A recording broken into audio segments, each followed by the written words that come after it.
Okay, good afternoon mga guys. Update tayo ngayon dito sa roof deck ng mall kung saan nandito na naman ako sa Cotabato. Titingnan natin yung kapaligiran. Ayan po mga guys.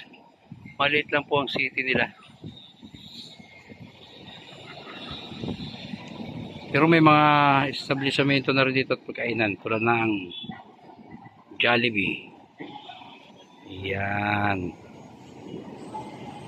Tsaka McDo. City Hardware. Ayan po yung City Hardware.